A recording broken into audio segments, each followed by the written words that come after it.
nedýcha, ak dýcha a bije mu srdce, tak ver tomu, že do 3 minút mu už byť nebude. Takže je to tiež nepodstatné. Ak nedýcha. Leží, nedýcha, ale srdce bije. Tak o ďalšie 3 minúty už nebude, takže je to v podstate tiež nepodstatná informácia. Zoberte si, že už mu to srdce nebije a je mŕtvy a vy mu tam budete dávať, ja neviem, umelé dýchanie. Hovorím, že umelé dýchanie nie, ale stlačať budeš. Dobre, a keď už mu nebije srdce, aká je pravdepodobnosť, že mu znova naskočí, alebo ja neviem. Ak začnete resuscitáciu do 6 minút od zastavy, tak... 6 minút po zastave srdca. Do 6 minút. Od 6 minút začínajú odumierať mozgové bunky. Sú ľudia, ktorí boli po 20-minútovej zástave oživení, po 40-minútovej zástave. To fakt? Ale už boli to je možné? Boli ľudia aj s trvalými následkami, aj bez trvalých následkov. Všetko to záleží od okolností. No ako boli utopení, alebo boli Mne by zaujímalo, elektrika, alebo... že ako funguje adrenalín, keď niekomu piknú adrenalín ako injekciou. Ako to, čo to vlastne znamená, že akože to... Adrenalín stimuluje svalovú činnosť srdca. No to akože tomu dokáže... Jednoduchšie naskočí. To je ako keď dáš na aute, ideš štartovať a dáš cítič. Bohatšia to. Takže, ako teda robíme to kasné? Mám to namierené na medzi nohy. Presne tak, to znamená, že Približené.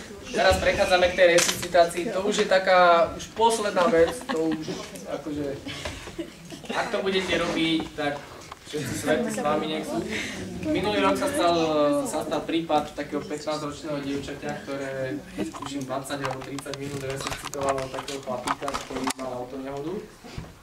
Viezol drevo, prevrátil sa s drevom, to dievča ho 15 alebo 20 minút resuscitoval, prišli hasiči, tí ho resuscitovali ďalších 30 minút, potom prišla sanitka, tí ho ešte resuscitovali 15 minút. Hodinu nad ním ľudia stali a mačkali mu hrudi. Dovezli ho do nemocnice, chlapík bol v kome, po 2 mesiacoch sa prebral, už je zdravý, bez trvalých následkov. To znamená, že sú aj takéto prípady, že sa to všetko proste podarí, ale jednoducho to 15-ročné dievča muselo mať ľud Angličana. A jednoducho ona nad ním 15 minút stála a resuscitovala. Od čo to závisí? Tak vám to každého náhoda, buď pri tebe šťastie nastojí, alebo nie. Potrebuješ, aby ťa našiel niekto rozumný.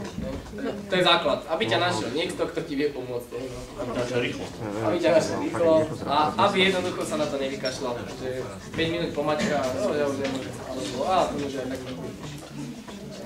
Takže tak. Takže poďme skúsiť, že čo s ním. Resuscitujeme vždy na tvrdej podložke.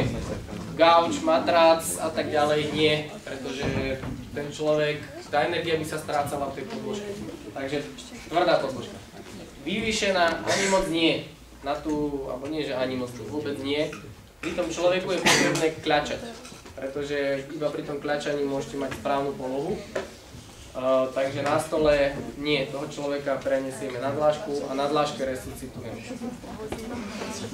Keď ste na to sám. Keď ste na to sám. Základná informácia. Kde ten hrudník stláča? Kde ukáž, Dáňo, priamo. Tam, ukáž? Ako máte bradavky, spojnica bradaviek, v strede je hrudná kosť, je tam taká plocha tam je, tak tam hej. V strede je hrudná kosti, u dospelých stlačame 4 až 5 cm do hĺbky a rýchlosť toho stlačania. Záleží, či je dospelý alebo dieťa. Samozrejme, dospelý, teraz sa bavíme o dospelom.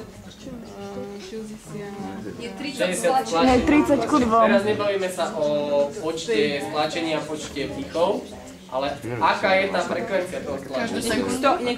Každú sekundu, takže to je 60 za minútu. Ale nie, to je veľa. No dávaj, rátaj, keď to vyrátá, tak nejaký ďalší číslo. 30 za minútu. To je u detí. Čo najviac? Nie, u detí je... 60, u detí 60. Nie. U dospelých je 100 za minútu, u detí je 120. Takže to stláčanie je naozaj rýchle. Je to kvôli tomu, že na to, aby to malo nejakú efektivitu a aby ste zabezpečili nejaký prietok, tak je potrebné mať tú frekvenciu, tú rýchlosť toho stlačenia 100 za minútu. No a teraz by sme to asi urobili tak, že vstaňte a dáme si ho na zem, lebo nejako iné možnosti asi nemáme. Asi tu to bude najlepšie.